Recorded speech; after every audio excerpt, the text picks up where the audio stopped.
Assalamualaikum warahmatullahi wabarakatuh ya. Jumpa lagi saudaraku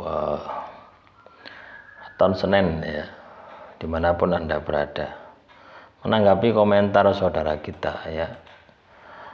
Efek samping penanaman buhul ya, jika menanam sudah meninggal gimana? Masih berbahaya kah? Ya. Bahaya enggak? Buhul ini kan buhul sihir ya, pasangan ya. Ya, misalkan ya si A itu ya, si A itu melakukan sihir terhadap diri Anda, ditanam di rumah Anda gitu. Ya, ditanam di rumah Anda kena sihir ya. Nah, apakah itu berbahaya? Ya bahaya teman-teman ya. Bukan berarti kita itu katakanlah orangnya itu meninggal terus makhluk halusnya itu tidak aktif, itu bukan seperti itu ya. Jadi kalau misalkan kita terkena sihir atau gangguan gaib ya, itu kita harus menang gitu ya. Kalau kita tidak menang ya, walaupun katakanlah buhulnya sudah hilang ya, misalkan ditaruh kertas ya, atau tanah lah, misalkan Anda disiram tanah kuburan. Nah, itu kan tanahnya ketika disiram itu kan sudah bercampur dengan tanah yang ada di pekaranganmu ya, apa di depan rumahmu ya, sudah bercampur ya. Ibaratnya sudah membaur, sudah hilang tuh. Ya, walaupun katakanlah itunya sudah hilang, orang yang ngirim sudah meninggal dunia, tapi jinnya kan enggak. Ya, jinnya masih memiliki visi misi untuk menjatuhkan Anda. Ya, nah ini soal energi sebenarnya teman-teman ya, teman-teman tahun Senin. Ketika energi Anda lemah, ya pasti masih bisa. Itu buhul sihir seperti itu ya. Ada juga yang ibaratnya itu kita tanam sendiri ya. Kita tidak tahu. Ini bukan buhul ya, tapi pagaran.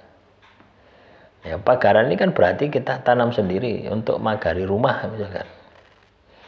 Misalkan Anda ini nanam ndok mentok misalkan. Ya. Ndok mentok atau ndok banyak atau ndok apalah. Ditanam di rumah Anda. Coba itu dibayangkan. Ya. Katakanlah ndoknya sudah pecah ya, sudah busuk, sudah hilang ya. Karena ditelan waktu, ditelan zaman.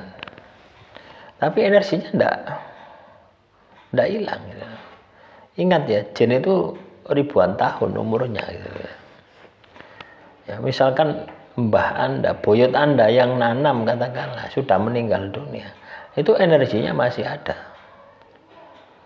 Jadi banyak terjadi di masyarakat kita itu seperti itu. Jadi rumah itu ditanam ya, rumah itu ditanam pagaran. Harapannya makhluk halus ya, tidak bisa ganggu. Harapannya sihir telur sandat itu tidak bisa ganggu gitu loh. Harapannya seperti itu. Tapi pada kenyataannya sihir telur sandat itu bisa mengganggu. Ya. Walaupun katakanlah orang yang nanam sudah meninggal dunia, ini banyak terjadi ya. Khususnya mereka-mereka yang rumahnya itu rumah warisan gitu ya. Rumah di KI. Ada juga yang enggak rumah warisan ya, kita beli rumah milik orang lain, itu juga bahayanya di situ. Ya. Kita beli rumah, enggak tahu riwayat rumah itu. Riwayat rumah, oh ternyata rumah ini dulunya ini itu gitu. Banyak pasangannya. Loh, apa yang enggak ngeri? Loh, ya ngeri teman-teman. Ya.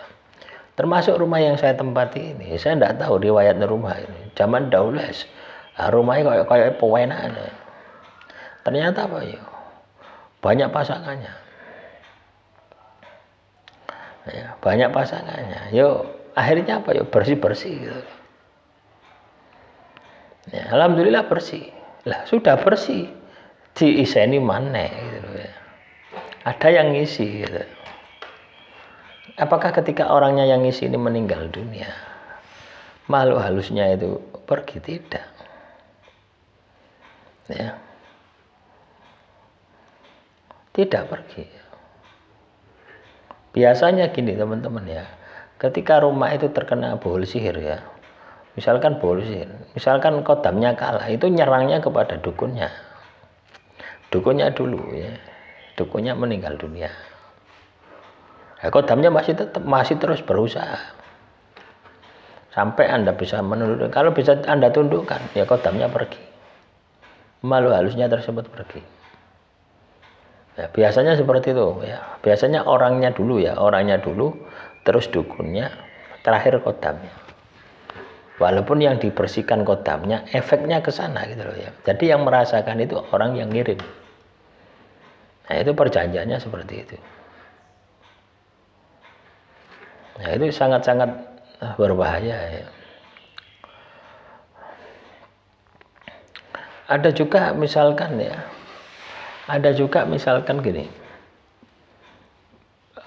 jimat itu sudah hancur lebur ya, tinggal sisa sedikit ya. Itu juga berpengaruh, itu masih ada energinya. Ya, saya pernah deteksi ya di rumah mbah saya dulu ya. Di rumah mbah saya itu banyak kan. Zaman dulu kan banyak tuh. Percaya tuh ambil orang pinter dukun kiai ya. Kiai sing tukang suwuk itu, kiai suwuk itu kan banyak itu. Itu coba tak deteksi, wah nemu wae aku teman-teman ya. Ya nemu gelung ya, konde ya, bukan gelung. Iki konde ya, konde mek gelung padha ya. Nemu konde. Konde iki wah iki aura pengasihan ini sangat luar biasa. Konde. Akhirnya apa tak bong kabeh teman-teman ya. Nemu konde. Terus nemu sabuk. Ya. Sabuk ini waduh, wek mbah lanang sabuk Gondoruwo. Tak delok waduh kodame Gondoruwo rek. Gawedhe. Tak bakar, tak bersihkan semua. Ya. Ya alhamdulillah bersih. Ya. Tapi yang ngono, ndak hanya tak bersihkan itu tak bakar terus hilang ngono, ndak ngono, tak ngajeni bertahun-tahun ya. Hampir 7 tahun ya. Itu baru rasanya itu enteng. Ngaji mendino. Nah, itu bersih gitu loh ya, ngalih gitu ya, ndak mati ya ndak. Ngalih wis ndak ganggu maneh. Saya juga di kamar bapak saya, almarhum bapak saya. Ini beda lagi ya. Nah, senengane nong yai-yai ngono bapak. Ya. Senengane nong yai-yai ngono bapakku. Nah, itu banyak ya potongan-potongan kertas itu ya. Tak deteksi ini ternyata itu ada energinya kodam ya. Seperti jimat itu loh, wifi. Ya. Banyak sekali. Walaupun itu katakanlah sobek-sobekan gitu ya, kecil-kecil lembut kayak bubur itu loh ya teman-teman ya. Anda tahu kertas sudah dipangan rayap gitu. Ya ketika bapak saya meninggal dunia, tak bau bersihkan semua kamar ya. Tak tempati terus kamar. Nah, itu teman-teman, itu menemukan itu. Apakah itu bahaya? Ya. Karena kadang kita tidak tahu fungsinya. Ya. Makanya perlu dibersihkan. Bagaimana cara pembersihan nih? Gawin ibadah, kain tiraka, dirijiki, dibong bersihkan. Caranya seperti itu. Ya, demikian yang bisa saya sampaikan. Semoga apa yang saya sampaikan kali ini bisa bermanfaat. Assalamualaikum warahmatullahi wabarakatuh. Salam rahayu, rahayu, rahayu.